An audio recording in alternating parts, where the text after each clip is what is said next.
Welcome back, ladies and gentlemen, to the north shore of the once again Roman province of Africa, although all eyes are to the southeast, to the city of Carthage, the only walled city historically in North Africa at this period, due to the fact that the Vandals tore down the walls of all the other cities. They did that to prevent rebellions, but it opened up the country quite well to Belisarius and his troops. I am Marcus Aurelius, and this is Total War, The Last Roman, and History.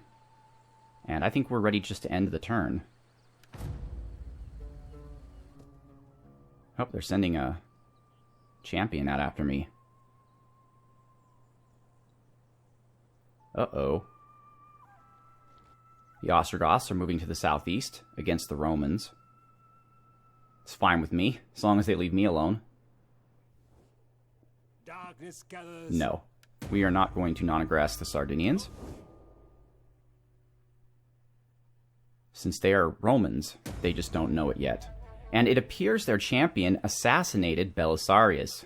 Now, luckily for us, I don't think Belisarius can actually die in this manner, so I think he was just knocked out of action for a short amount of time. But that is lame. But what's really cool, I think, is that the two people that can replace him are historically relevant. You have Pharas, the Herulian, who's actually one of my favorite characters from this time period, and I'll be speaking more about him. And then, of course, you have Theodosius, Antonina's lover, and Belisarius's adopted godson or whatnot. Now, Pharas is not as good of a leader. Theodosius has the fear and war cry abilities, which are great for lowering the morale of troops, whereas Pharas has the useless reconnaissance ability. However, I'm going to go with Pharas anyways because I like him, and he is not banging my wife. So that generally puts people up a couple rungs on the ladder, in my opinion. Ready for orders. So Belisarius is out of action for a short period of time. That is too bad. The expedition will have to be led by Pharas. It's doing okay, though, I'd say. Ready for battle. We can't build anything, so we might as well march on Carthage, which was our initial plan. At your command. Oh, look at that! Carthage actually no longer belongs to the Vandals. It actually belongs to the Sardinians. Well, it's a good thing we didn't do a non-aggression pact with them, although the question now rises, do we continue fighting Carthage against the Sardinians, which was our initial goal, or do we instead move to the west and take on the Vandals? Now, this map is a little weird. Okay, so it's attitude to player, because actually the Vandals own this province down here too. I was thinking, why isn't it red? But, so those are our options. We can either go down here and take Carthage, or we can go to the west and finish off the Vandals. I think it's better just to complete our conquest of the peninsula and take Carthage, and that's what we're going to do. The Sardinians cannot stop us. But this guy who assassinated Belisarius, who are you? Adothius. We're going to do whatever we can. We take you out. Now, we don't have, unfortunately, assassination ability, but we can deceive him, which will give our spy, although it's an opportune failure, it will give him some much-needed experience, so eventually he can get down to the murder ability, which is what we need to do. Although before we do that, we have to make sure his misdirect is up to snuff and his overall deceive abilities are good. And then we'll move down to murder from there. Ready for battle. All right, Pharas, let's see, where can you go? Till your feet bleed. March. That seems like a good place as any. Ready for battle. And then John here. Why can't you move, John? Oh, we didn't actually. There we go. March. Ready for orders. Actually, let's move away so we can stay together as a group. And here he is again, this guy. I'm rapidly beginning not to like him.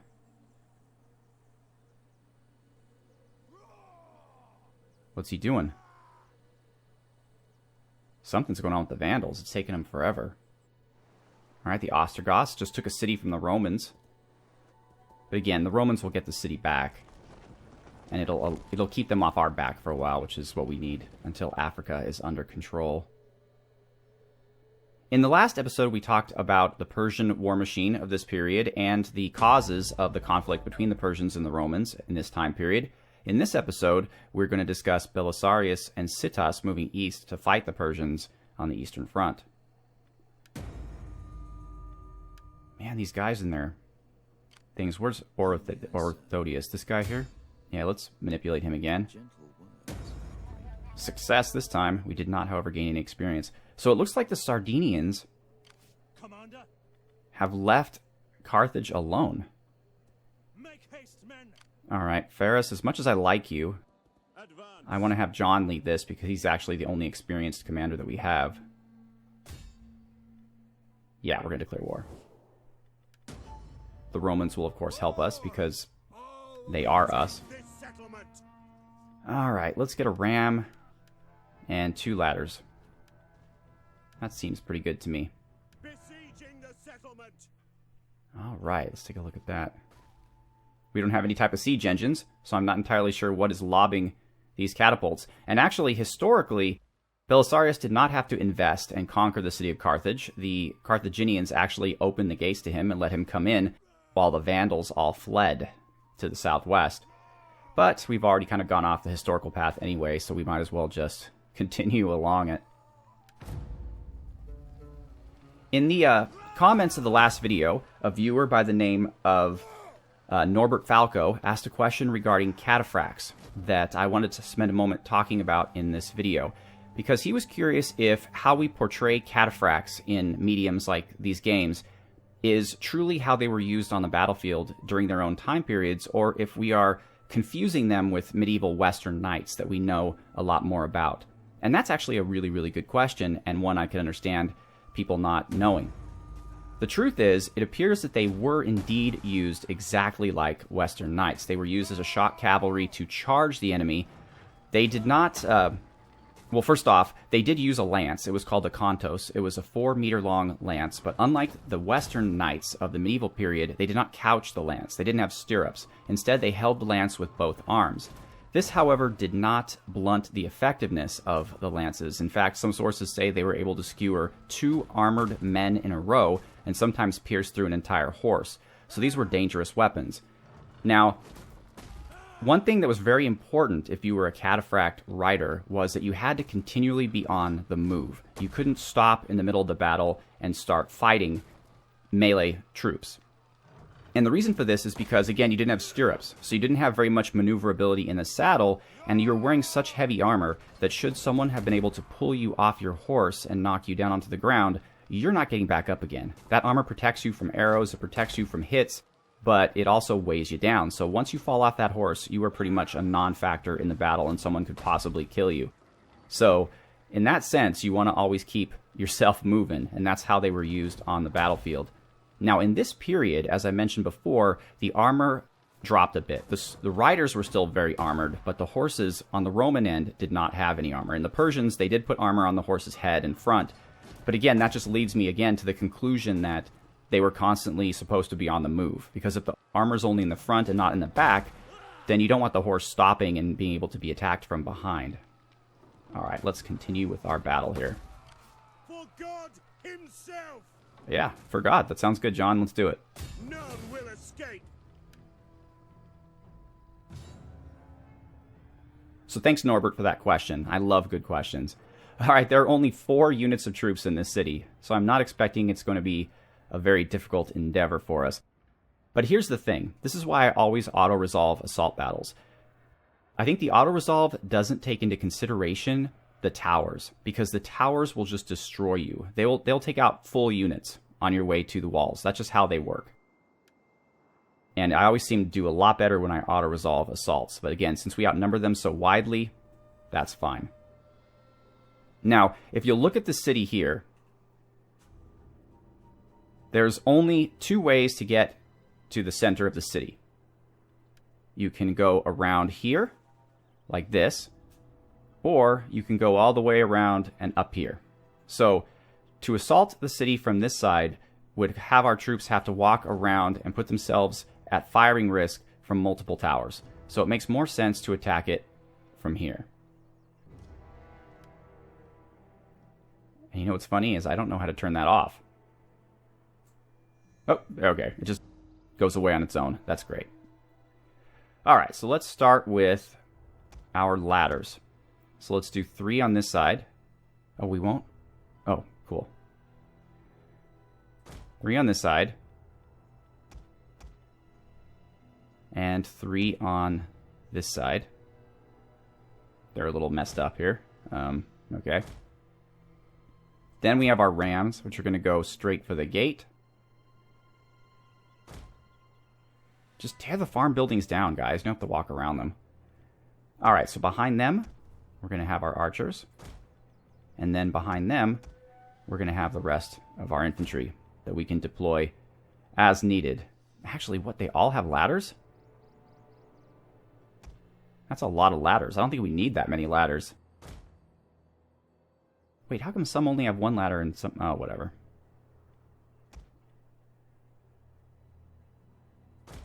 Alright.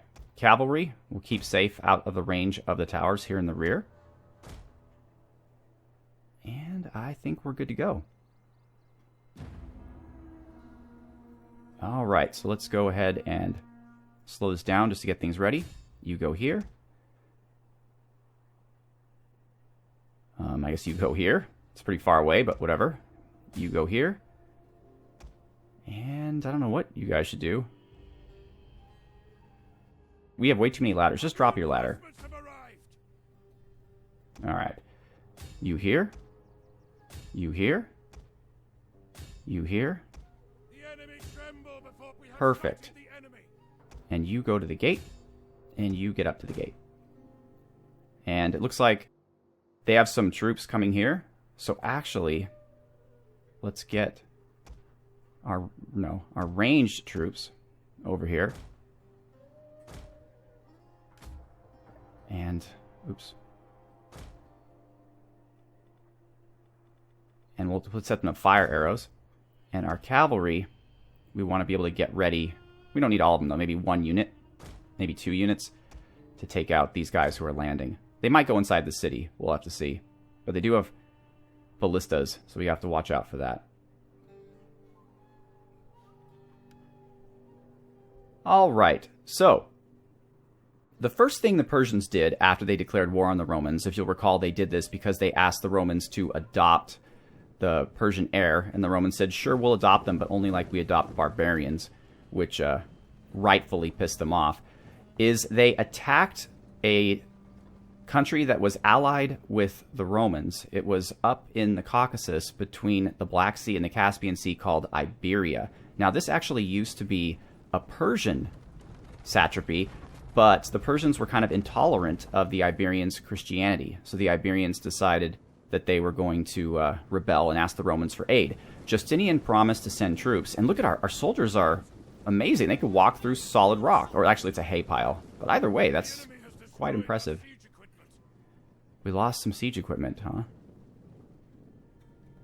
Okay, one of our ladders is down. That's okay. We had too many damn ladders as it was, honestly.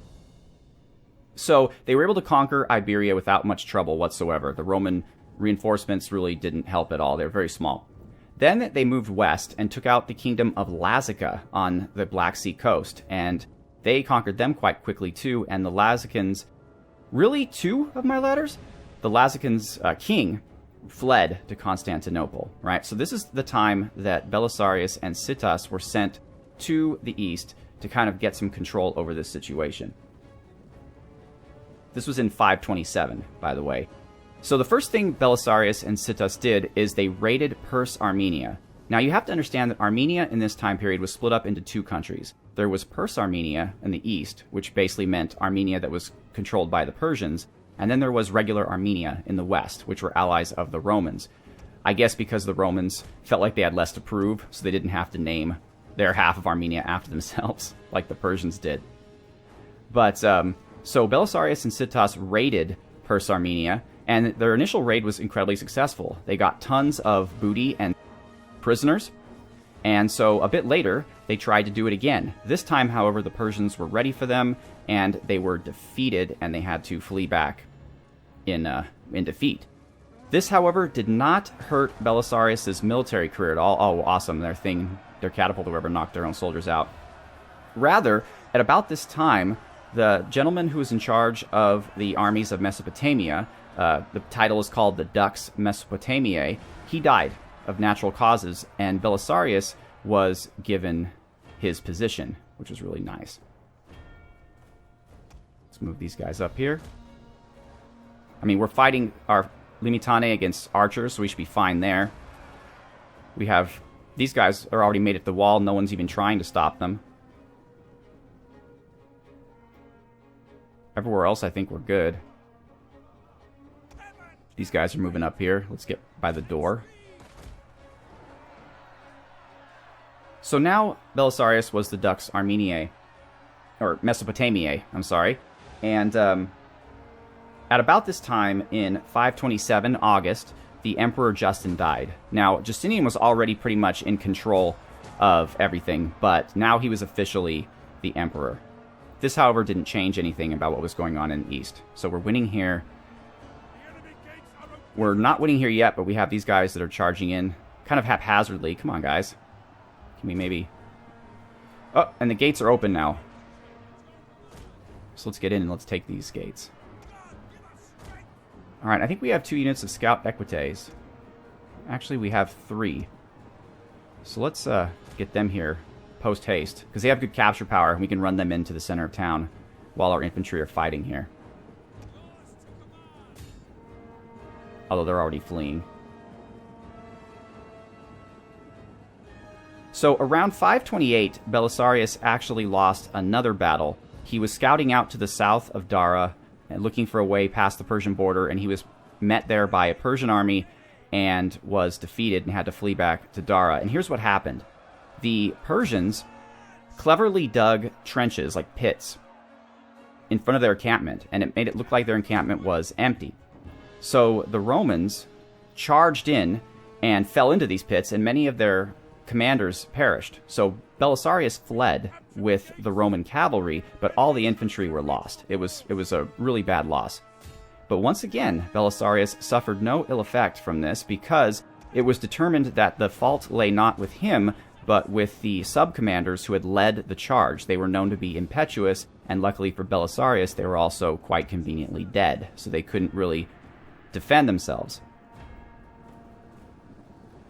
Then Justinian asked Belisarius to fortify a town to the north of Dara to act as kind of a forward base. This also ended in failure, as the Persians were able to send an army, and even though the battle was hard fought and the Romans gave as well as they got, they eventually lost, and the foundations of that place, which Belisarius had been working on for some months, were destroyed. So if you're keeping track at home, folks, we're currently at 3 losses by Belisarius to 1 sort of victory, which was the raiding of Perse Armenia. So he's not looking too great now, but again, he still had the full confidence of Justinian.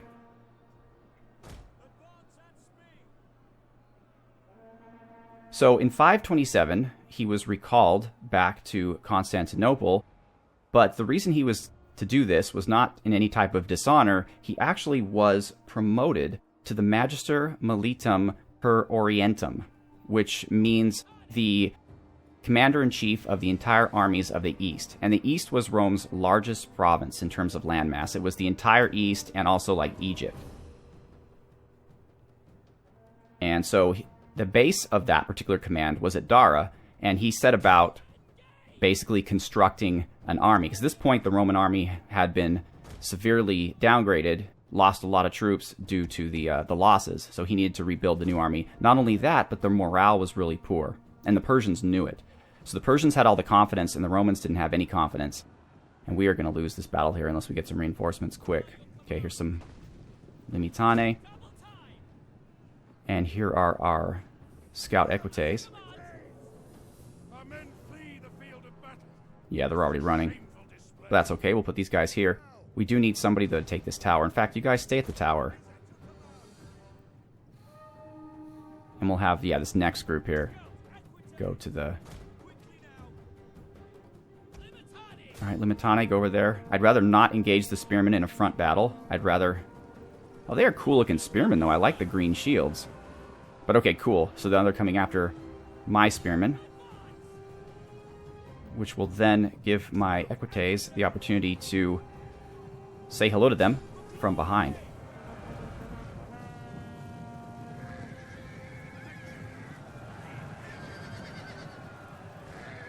Now, scout equites, as we know, are not the best troops ever, but when hitting spearmen from behind, they're pretty good.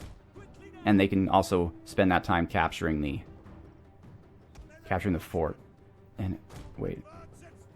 Okay, so apparently standing next to this tower doesn't allow you to capture it. You have to stand here in this circle. That was a bad move on my part, and I almost lost an entire unit of scout equites. In fact, they are fleeing. Alright, you guys go over here. Alright, and once you get there, once you're in the circle, equites, get out of there. Just flee. Now, testudo. Thank you. Alright, looks like they need another gentle nudge from behind.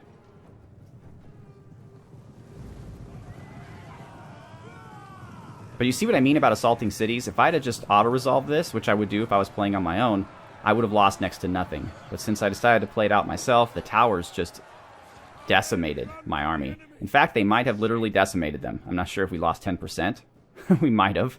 It's possible. Limitati! Alright, we got them. They're fleeing. But now we have to worry about these guys. Which is fine. Federati, let's just go take him out. Yeah, I'm not worried about it. Just two guys. We do have to worry about that tower, though. So, Limitane, let's go over here. You guys are in bad shape, so let's just get out here. There's still a tower firing at us from here. Where's that tower? Ah, right there. So you can see what I mean by these towers, though. I mean, they are annoying, and the auto-resolve, as far as I can tell, do not take them into consideration. Which is why I won so many battles in my regular Attila campaign, because I was mostly always defending, and it's a lot easier to defend when you have towers. They help quite a bit. Come on, guys.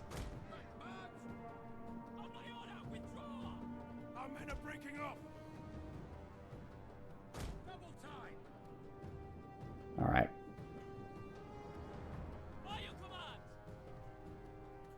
How close are we to capturing?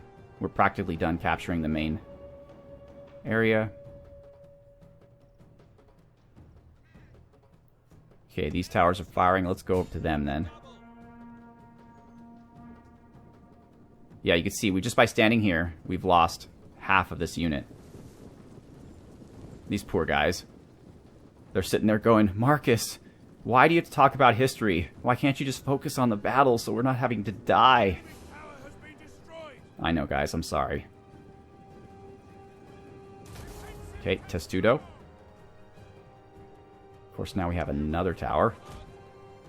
This is Carthage, though. There's the nice little... Well, actually, it's not that nice. Someone let a tree grow in the middle of the theater. It's no good. Alright, so we have just ridiculously weak units here. And we're throwing our... They probably weren't javelins in this period. They were probably those darts. Oh, wow. Did you see that? Holy moly. They just got ravaged.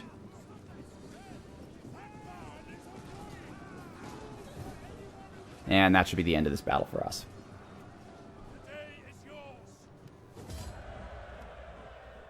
Let's see how poorly I did here. That was a decisive victory, but I still lost 700 men. Oh my gosh. That was not a masterclass in how to take a city, especially when we only had 4 units defending it. But the good news, though, is it gave us plenty of time to speak about what was going on in the East. And in the next episode, we have kind of a pivotal moment to talk about, and that was the battle at Dara. And that was the kind of battle that cemented Belisarius's reputation as a great general.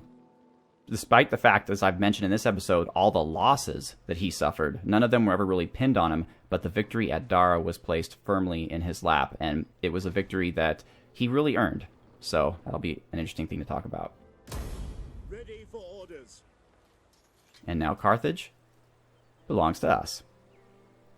We hunger But we're a for bit battle. messed up.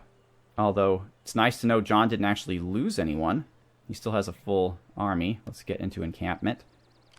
Faris. Yeah, his horsemen didn't do very well. Oh, we can upgrade the, these guys to Preventores. Oh, we can upgrade our... Yes! Now we have Equites Promoti. Actually, I want to see how they compare to... Well, not sure. But they're medium melee cavalry. Does he have any? He does. Okay, so we can compare. So let's upgrade this guy. Click him, and then compare. Alright, so they have better attack against cavalry. They have...